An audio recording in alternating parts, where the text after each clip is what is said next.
প্রেক্ষাগৃহে সিনেমার পাশাপাশি এবারে ছোট পর্দাতেও দেখা গেছে ব্যতিক্রমধর্মী ও বৃহৎ আয়োজন।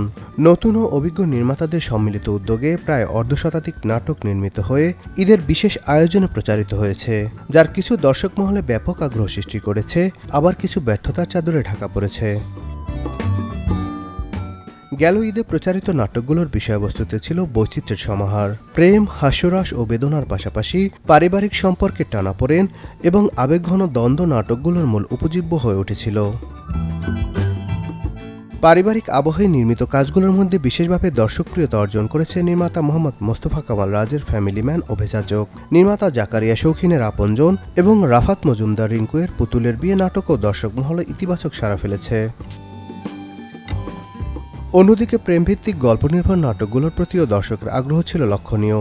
এ ধরনের নাটকের মধ্যে তোমাকে চাই, কসম এবং প্রিয় নামে ডেকো সহ আরও বেশ কয়েকটি নাটক দর্শকদের আবেগঘন গল্পের মাধ্যমে আকৃষ্ট করতে সক্ষম হয়েছে। হাস্যরসাত্মক ধারার নাটকগুলো ঈদের বিনোদনে গুরুত্বপূর্ণ ভূমিকা রেখেছে। বিশেষ করে অভিনেতা নীলা আলমগীর ও তানিয়া বৃষ্টি অভিনীত হোস্ট, জনপ্রিয় অভিনেতা মোশাররফ করিম অভিনীত জামাই টক্কর এবং মুশফিক ফারহান অভিনীত জামাল কবিরাজ নাটকগুলো দর্শকদের হাস্যরসে ভরিয়ে দিয়েছে।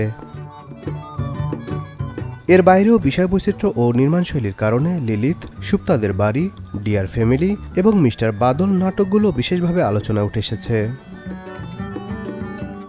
বলা যায় ঈদে প্রেক্ষাগৃহে মুক্তিপ্রাপ্ত সিনেমাগুলোর পাশাপাশি ছোট পর্দার নাটকগুলো সমানতালে দর্শক আকর্ষণ করতে সক্ষম হয়েছে।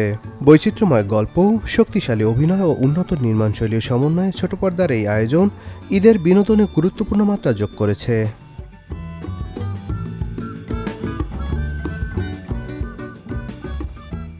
Desk report, channel 24।